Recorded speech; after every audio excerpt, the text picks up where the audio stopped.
Hello, everybody. Ben Rogers here, the Raptors Digest, reacting to the Toronto Raptors' 150-122 win against the Brooklyn Nets. Ryker, the first ever sweep in Toronto Raptors history. History in the making. The Toronto Raptors scored 150 points in this game. Just a ridiculous number. 100 points from the bench unit just on their own. What a way to just seal the deal on this series against the Brooklyn Nets, who really started this era of Toronto Raptors basketball with Kyle Lowry in the squad, where they ended up losing in 7. It's really nice how things come full circle and we're able to sweep the Nets in 2020. Yeah, it's hard to, if you weren't following the Raptors' progression from the playoffs over the past few years, you'd be a little bit baffled as to why there'd be any animosity towards this shell of a Brooklyn Nets team. But even though there's no villains per se on this team that really you want to stick it to and win this series, you're right. The history between the Brooklyn Nets and the Toronto Raptors makes this first ever sweep in the playoffs really sweet. And that stat line, 100 bench points, is absolutely absurd. I can't think of another game that I've ever saw that the bench is producing that many points. Like, it blows my mind, Ben, how talented and how deep this Raptors team is. Even though they're not playing against the upper echelon of defenders, we all know what the Brooklyn Nets can and can't do, but it just goes to show how deep this squad is, Ben. Yeah, most definitely. And before we dive into the Raptors stuff and all of the topics we're going to cover in this podcast, got to give credit to the Brooklyn Nets. As you mentioned, they don't have the strongest squad right now, but obviously they're dealing with injuries, illness, so many players out of the lineup currently over the course of the season and going into the bubble. So the way they played, they came out, played hard in the series, so you got to give credit where credit's due, particularly to Caris LeVert tonight. 35 points for him, 11 of 23 shooting. Really strong first half, particular for him. He really wanted to really send a message, at least, that the Nets weren't going down without a fight. But as you brought up, when a bench scores 100 points in the game, and the starters do strong as well when injuries aren't taken into account, there's no chance anyone's beating a team firing on cylinders like that. No, not a chance, Ben. And we have a very tough series to look forward to. Of course, we're going to do the full breakdown, and that's Celtics-Raptors series. And I don't know if the Raptors would have swept the 76ers, so it's going to be a big challenge. Hopefully, Lowry is able to have this time to rest and recover. But, Ben, we got to talk about this game. There was some big blow. I don't know what you'd want to call it, a blowout performance. I'm hoping it's just a sign of what's to come for the guys off the bench. The Norms, the Serge Ibakas, the efficiency in this game was crazy. Yeah, for sure. You brought up the two guys we got to talk about first, Norman Powell and Serge Ibaka. Norman Powell with 29 points. I believe Matt Devlin said that's a playoff career high. I was kind of surprised to hear that considering the playoff outbursts he's had in past seasons, particularly against the Bucks. But 29 points for Norm, 5 rebounds, 5 of 9 shooting from 3, 9 of 14 from the field. And Serge Ibaka scored less points, but even more impressive performance, in my opinion, with 27 and 15 rebounds, 12 of 14 from the field, 3 of 3 from the three-point line, and you brought it up. If these guys are given this sort of production off the bench, particularly against the Boston Celtics, who really are a 5-6 man team, right? They're really top heavy with Kemba, Brown, and Tatum, right? And the rest, they have some solid players, Smart and those guys. But if the Raptors really have the edge in their bench performances or players right now, that's how they stack up. So they have an opportunity to really come into the series and take over. And what a way to just get the momentum going as we enter a tough matchup against Boston. Well, Ben, these guys are legit. They're legit. Mm-hmm. And there's no questioning that anymore. There's been, obviously, it's been all around the map with Norman Powell. And you can say what you want to say about him, but he's finally arrived over a stretch of games where he's consistently looked just his ability to attack the rim, finish above the rim, his ability to shoot, his efficiency from shooting. This guy, he's a starter on probably 20 to 25 NBA teams in the league, and we have him coming off the bench. Same can be said for Serge Ibaka. So you can't underestimate the threat that these guys have, and especially if it's a little bit sluggish or a little bit lethargic, which people have their suspicions that Pascal Siakam might not be able to find the rhythm right away against the Boston Celtics. To have these guys come out as reserves and to really have the talent of NBA starters is something special that hopefully they're going to be able to keep that momentum going for the next series.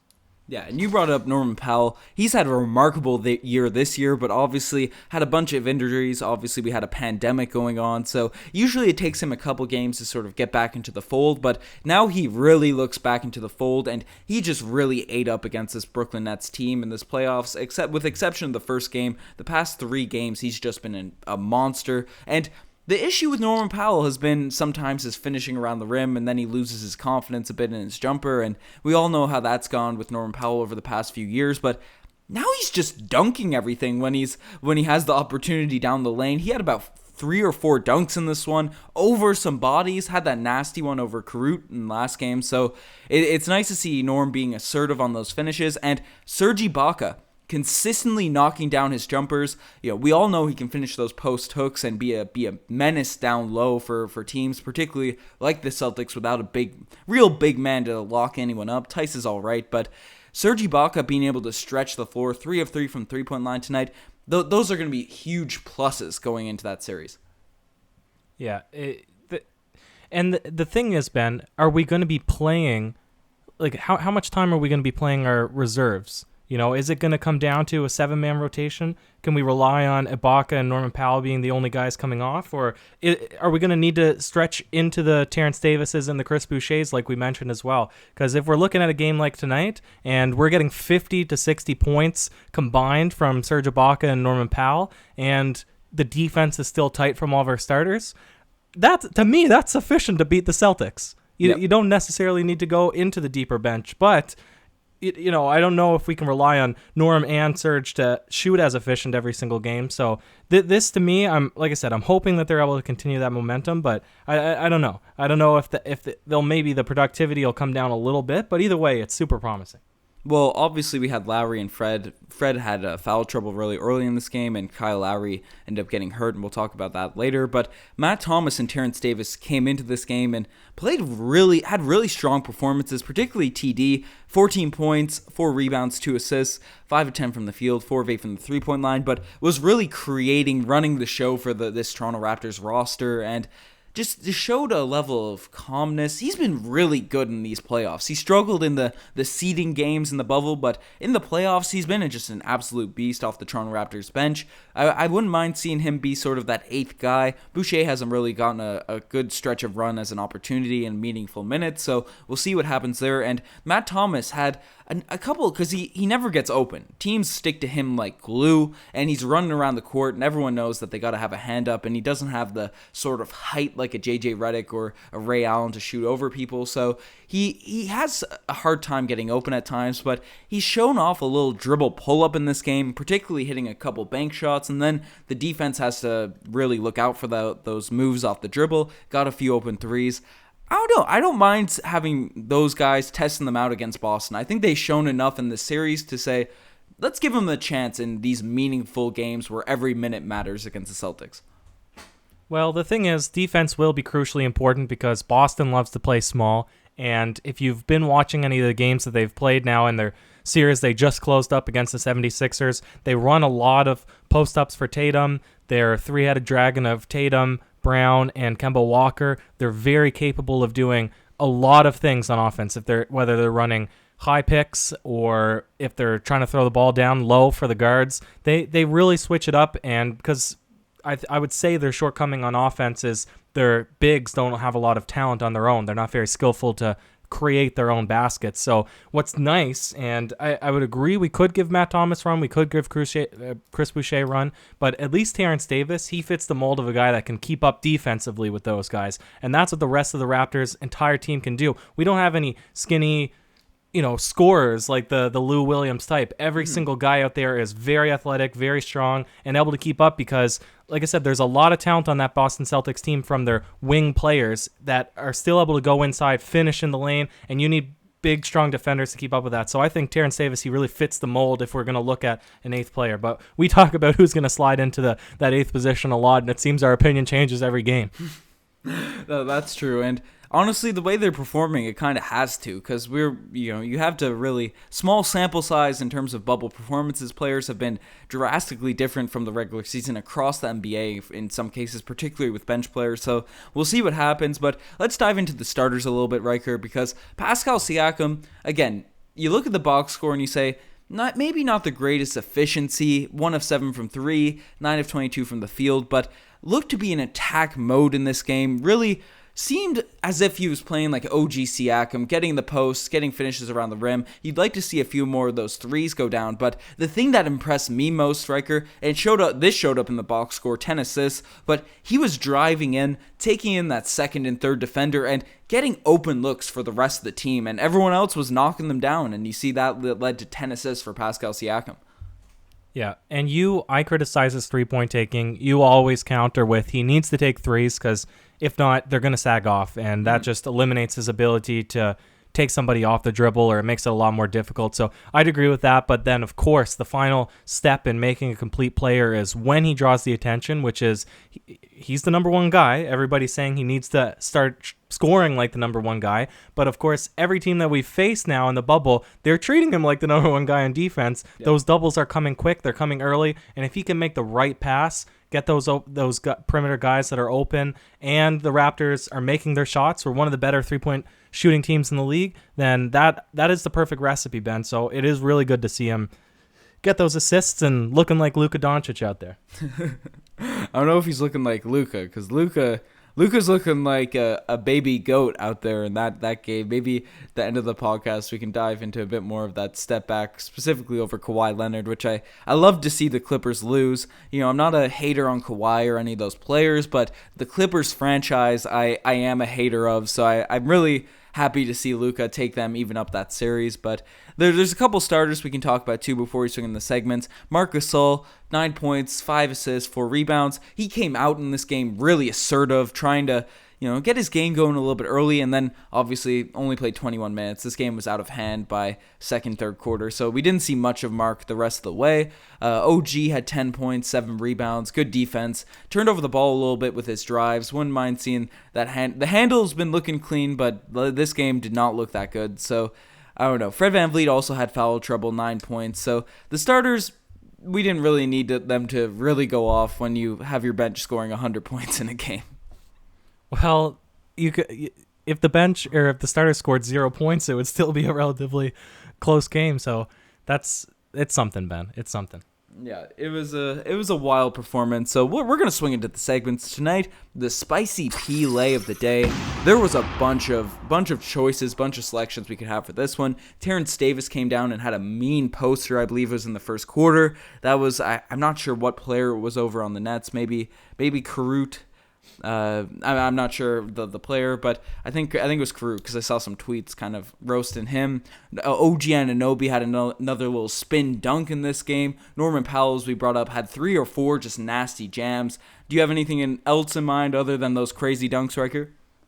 Ben, when there's multiple crazy dunks, you can just leave it at that. You can just give it to every one of those. And I don't know if we're going to see as many crazy dunks now in this upcoming series, so let's just savor them while they last. Yeah, most definitely. But not all plays can be the spicy Pele of the day, and some just make you say, oh, geez. And Ryker, we've had another half-court-ish, I think this was closer in, buzzer-beater shot. Terrence Davis banked one in, running up the court. So, you get a half-court buzzer-beater or, long shot to close out a quarter, definitely makes me say, oh, geez, watching the game. That's the OGs? Is Lowry's injury coming up next? That's a upcoming segment. All right, go for it. We'll swing into that. The bench guys had some moments in this game too. Matty Thomas's bankers, lots of bank shots in this game, but finally the infamous, the one, the only Damari Carroll Gold Star Award, and it's got to go to, what is it, Chiwaza? I've said I'd learn this by the end of the series. Chiozza. He came down, sort of stuck his foot under Lowry as he's going up. I don't know if it was intentional, but Lowry ended up rolling his left ankle, coming down at a really fast pace. Went out, tried to stay in the game for a little stretch, but clearly was in some extreme discomfort. Got taken out the possession immediately after, took a foul, but he went back to the locker room. Maybe some news is out since we've been recording this podcast, but went back to the locker room. They said he might return, and then the Raptors started getting a little lead going, and then it said, no, he's definitely not going to return. So I'm not sure if that was just further tests or if that was the Raptors just saying, we don't even need him regardless. I don't know, but that's a huge blow for the Toronto Raptors if we have to go up against the Celtics without the Raptors' GOAT, really, in the playoffs and just in general. Yeah, of course. And you can look at the Boston Celtics as well with Gordon Hayward going down. I believe he'll be out for most of the series against the Raptors, if not the whole playoffs now. And they arguably, statistically, sometimes play better without Gordon Hayward in that starting unit. But if you look at the Toronto Raptors, there's no two ways around it. They are a better team with Lowry present. And It's his leadership, it's his clutch three-point shooting. So it'll be a much greater feat for the Raptors to beat the Celtics in this next round if they don't have the star guy on the team. He's not the number one technically. We could say it's Pascal Siakam or Fred VanVleet, but we all know who the real leader of the Raptors squad is, who the real face of the franchise is. It's that man Kyle Lowry. And if the series go a little bit longer in the first round, some of the ones that are a bit closer, I think the Raptors are looking to up to 8 games of rest, and hopefully that's enough. Oh, really? So the second round doesn't start till all the games in the first round are going? I wasn't sure what's sort of the deal with that. That's what I heard on the stream. They said up to. It would be a maximum of 8 days rest, but I guess it depends on some of the other games. Okay, that's interesting. I wasn't sure if because the Celtics are done, the NBA is just going to throw them right back into the fire, but it's a huge blow to lose Kyle Lowry, and Hayward's a great player. Hayward's had a remarkable sort of bounce back season for the Boston Celtics, and it's unfortunate that he's gone down with injury too, because obviously we've been wanting to play the Celtics for a long time to see that rivalry, and you want to see both teams at full strength. But if you had to sort of wage Kyle Lowry's value to the Toronto Raptors and Gordon Hayward's to the Celtics, it's not even close. Kyle Lowry's just leadership, his ability to be a bulldog, particularly on the defensive end, to just change games, keep the energy going, and keep the Raptors playing at that fast pace that really just energizes the roster, right? We're going to need Kyle Lowry to really go make a deep push into this playoff, so we're hoping he's all right, but I guess one encouraging thing, if he does go down from this game, we saw Fred VanVleet and the Norman Powell backcourt did look really fire, just because especially when Norm's firing on a cylinders like this, that's a better shooting backcourt than Kyle Lowry's there. They might be a little bit more crafty at driving when Kyle Lowry's, because he at times settles for a lot of threes, so I don't know if it'll be a horrible situation, but definitely the Raptors are much better off with Lowry in the lineup. Yeah, and you can make the argument that Norm plays well with Fred VanVleet, but he is definitely better coming off of the bench and still getting higher minutes. So I think it would serve the Raptors worse if they had to force him into that starting lineup, but we'll see. We'll know when the time comes, Ben, and neither of us are extremely worried. I think it'll be a very fought, fun series, and there's 2 of the top defensive teams. I think it's 2 and 4 respectively, Raptors and Celtics. 2 of the best offenses in the league. It'll be really fun, regardless of who is able to suit up. Yeah, no, we're gonna have a full breakdown video onto that. We'll have a post on the Instagram, all the schedules, all the news that we have coming up. So definitely stay tuned to the Raptors Digest for more Raptors news. But we sort of talked about this earlier, Riker, and I think both of us wanted a little chime in. Luka Doncic, Matt. What was that game before this one? Well, there's something to be said. There is something to be said. This guy, he's getting frustrated. He's getting teed up every single game. Kristaps Porzingis goes down. They're widely considered statistically one of the worst defensive teams in the NBA. The Clippers are widely considered the number 1 contender for the championship in the NBA, with 2 of the best wing defenders ever in Kawhi Leonard and Paul George, and yet Luka Doncic goes out there, not athletic, just seamlessly putting up 43, 17 and 10 or something crazy, and a step back 3. Like, Ben, what? Is this guy gonna be the greatest of all time? It seems like yes. Like obviously it's way too early to tell. He's my age, right? This guy's only 21 right now, playing in these basketball games, so we don't really know what's gonna happen with his career, particularly with injuries and stuff, but people can't write him out. Like, this could potentially be a GOAT career for Luka Doncic. That step back 3 is one of those moments they're going to play in 40 years, and that's going to be an iconic shot, specifically if the Dallas Mavericks do end up upsetting the Clippers. And imagine they make a deep playoff run. No one expected this team to be in the playoffs this season, and the emergence of obviously Kristaps Porzingis didn't even play in this game, and Luka was able to do all of that. Playoff. He did have the aid of playoff P showing up, pandemic P, really having a monstrous 9 points per game. So Luka was aided in that point, but he just comes back, comes down at you with teams guarding you, double teaming you. I don't know. It's remarkable watching this man sort of perform on the court. Well, it was a 30-point swing. They were down by 21, and they clawed back. They got a 10-plus point lead, and, of course, it went to overtime. And they were pretty close. Like, they were close enough they came back to in the last game. Arguably, they could have won game one. So this game, if they had to also have Kristaps, it would have been probably a much greater win before even overtime. I would not be surprised if they can win this series. I also would not be disappointed as a Mavs fan if they lose, because you got to be thinking, wow, the future's pretty good for this team. Like, they're looking pretty clean. And they're kind of deep, too. Seth Curry played a remarkable game. Tim Hardaway Jr. The Knicks traded Porzingis, Tim Hardaway Jr., and Trey Burke. 3 of those guys are having a beastly playoffs right now. They signed Trey Burke in June or July. Yeah, they signed him, but he was also in that Nets deal. They ended up waiving him, and he bounced around to a couple teams, but then he made his way back to the Mavericks. But those are the 3 guys they traded in that deal for Dennis Smith Jr. That was the trade. Porzingis, Tim Hardaway Jr., and Trey Burke for Dennis Smith Jr. and a couple first-round picks. I don't know. That's embarrassing, honestly. That's gotta hurt as a Knicks fan. And then for them to get the 8th pick. You'd almost rather get the 20th pick, because it seems like the 20th picks in the draft are always the ones that end up being like the perennial players. But exactly. But, man, Luka Doncic, he's just on another level. And if you watch him, it's a little bit baffling because he can do things that don't make sense. Like, they don't make sense in today's NBA. He's not fast, but he gets around everybody so easily. Like, his defense isn't bad either. Like, he's not a liability down there. He had some nice blocks, nice deflections and stuff. He has that IQ on the defensive end to really just know his place. Obviously, if he was more athletic, like a Paul George or Kawhi or something, he'd be even more remarkable. But the fact that he's not a liability down there and he's putting up legendary offensive numbers, I don't know. It's remarkable to see. But that's our little take as the Dallas Mavericks digest. You're the best for making it this far. Check out the Twitter, the Instagram, all that cool stuff. Ryker, do you have any last words? That's it, Ben. Cheers.